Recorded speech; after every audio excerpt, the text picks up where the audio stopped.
So I'm here to talk to you about obesity and fast food restaurants. America is known as the fattest country in America and is known to have the most obese people as well as children, and this is a problem. And with every problem, there has to be someone to blame or something to blame.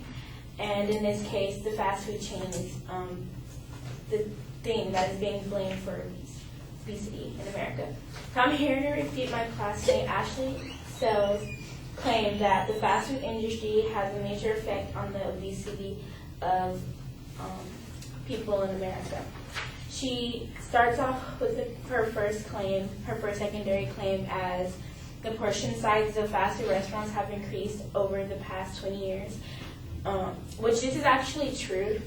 And statistics shows that industry spending on advertisement to children had exploded in the past decade, increasing from the mere $100 million in 1990 to more than $2 billion in 2000. However, it is the consumer's decision when, what, and how much fast food to buy.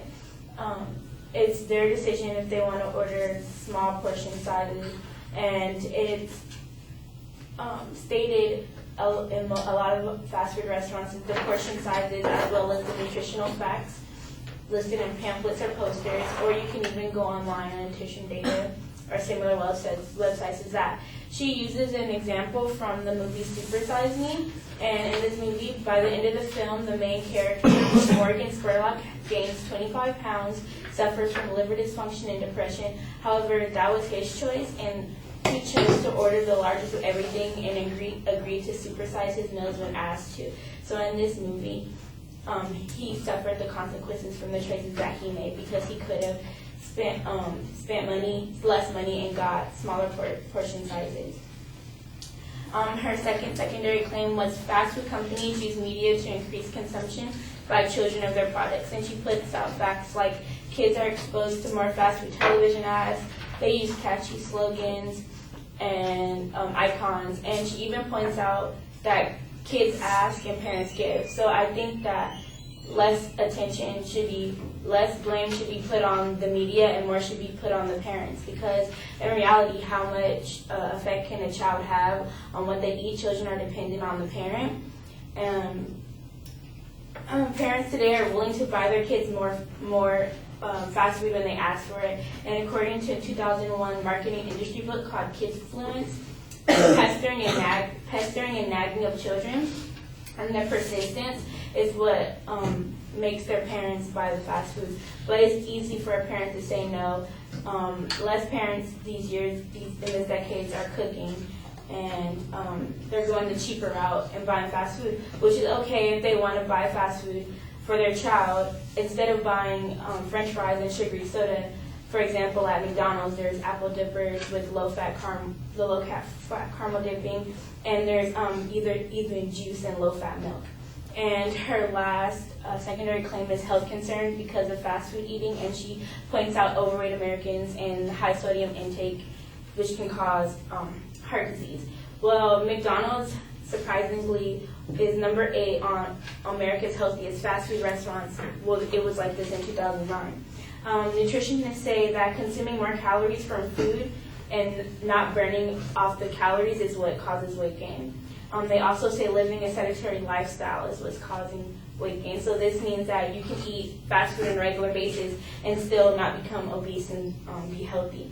And the key is not eating, but it's the amount of exercise you do after eating.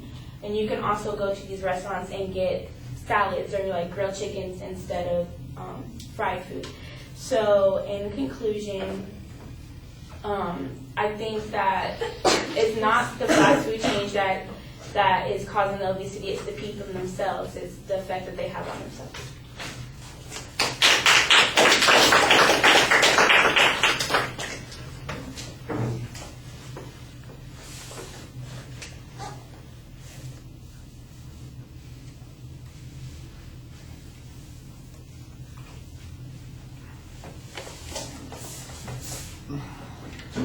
All right, all the structural things are fine. You're labeling the secondary points. You usually do a summary of the advocate's arguments, but sometimes the summary of the argument and your response get a little conflated, and so things tend to run together.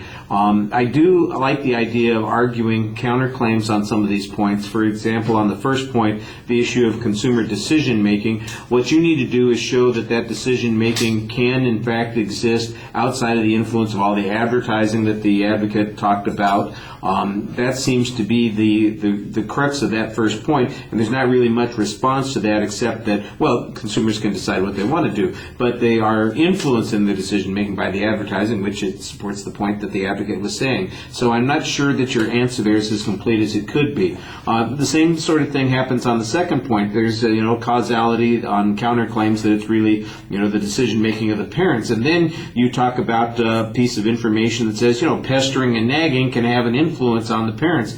And again, I think that's part of the advocate's point on this, is that the fast food companies exploit that kind of thing. What you need to do is show that the parents, in fact, do make these choices. They do say no to their kids occasionally, and when they give in for practical reasons. On the last point, it's pretty straightforward. I think you're accepting a general principle here that it's the caloric burning that is going to make a difference here. I think almost everybody in the nutrition field would agree it's a combination of things. The advocate's focusing on the food, you're focusing on the exercise, and I think that that's an interesting contrast to make. But you need some evidence on this particular point. And even if you just use a simple example, the one that popped in my head immediately is Michael Phelps. As an illustration of that point, it would work pretty well. Michael Phelps wins 9 gold medals at the Olympics, and the guy consumes like 17,000 calories a day. It's like he eats 12 Big Macs for lunch or something like that. It's something ridiculous. But of course he can do that because he's burning up all these calories every day because of the exercise that he does. And what you need to do is, for instance, provide us with some data that talks about how much more sedentary. I tried to say it a different way. Sedentary we are, and I think that would enhance your point a little bit. So you got the right ideas, they just need to be developed a little bit more. All right.